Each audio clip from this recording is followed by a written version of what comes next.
Il était donc 17h47 très précisément lorsque messieurs Rabin et Arafat se sont serrés la main à Washington quelques minutes après la signature de l'accord dit de Gaza-Jéricho d'abord. Récit Michel Monponté. Devant 3000 invités triés sur le volet et des centaines de millions de téléspectateurs sur ces pelouses de la Maison-Blanche, 3 hommes, pour une image que beaucoup croyaient invraisemblable et qui pourtant aujourd'hui, à 17h13, est entrée dans le livre d'images de l'histoire au chapitre Espoir. Bill Clinton, le président américain, avec à sa droite Yitzhak Rabin, le Premier ministre israélien, et à sa gauche, Yasser Arafat, le chef de l'OLP, l'Organisation pour la libération de la Palestine. Sont là tous ceux qui, durant des années, dans l'ombre, en coulisses ou sous le feu des projecteurs, ont œuvré pour que cette rencontre entre ces deux ennemis d'hier devienne aujourd'hui une première rencontre, mais de paix.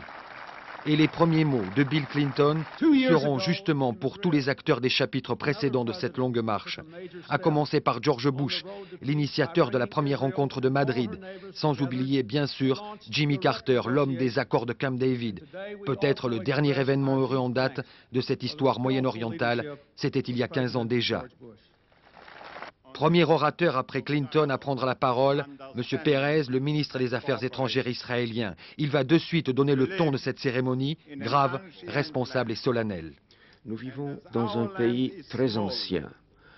Étant donné qu'il s'agit d'un petit pays, notre réconciliation doit être grande. Nos guerres étaient longues. Notre paix doit en conséquence être rapide. Il y a des précipices entre nous qu'il faut combler. Je voudrais dire à la délégation palestinienne que nous sommes sincères, que nous parlons sincèrement. Nous ne voudrions pas décider de votre vie ou de votre destin. Nous en avons assez de balles, de fusils. Nous allons prier avec vous, nous allons vous offrir notre aide pour que Gaza et Jéricho soient fertiles de nouveau. L'aide de ses voisins et de la communauté internationale, c'est justement ce dont a désormais le plus besoin le peuple palestinien. C'est ce qu'a martelé durant son intervention Abou Mazen, le responsable de ce dossier israélien au sein de l'OLP, l'homme qui dans quelques minutes va signer ses accords sur l'autonomie palestinienne. Aucun symbole n'a été négligé en ce jour historique, un jour que Washington a pourtant voulu sobre. La table sur laquelle M. Peres pour les Israéliens et Abou Mazen pour l'OLP vont signer, c'est celle-là même qui servit à Sadat et Begin pour parapher le désormais célèbre accord de Camp David. C'était le premier pas entre un peuple arabe et l'État hébreu. Arafat et Rabin, eux, ne signeront pas, laissant cette tâche à leurs ministres des Affaires étrangères respectifs. Puis vint enfin le discours du Premier ministre israélien, un discours au caractère émotionnel fort, un discours émouvant même. Il commence par cette phrase, lourde de sens.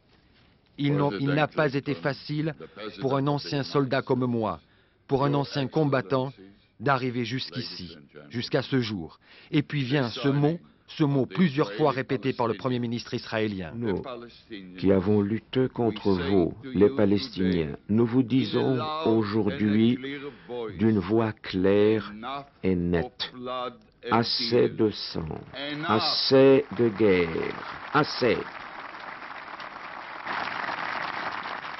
Après une imperceptible hésitation, Rabin et Yasser Arafat vont enfin oser l'impensable, se serrer la main comme pour sceller un jour que chacun veut historique.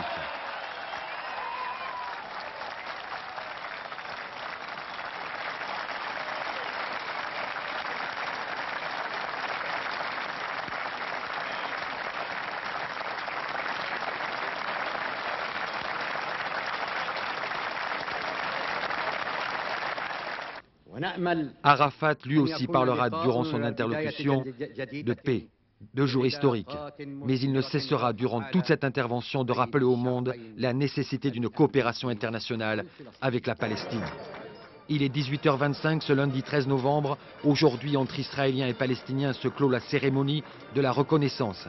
Commence désormais tout simplement le temps de la connaissance de celui qu'on a si longtemps détesté.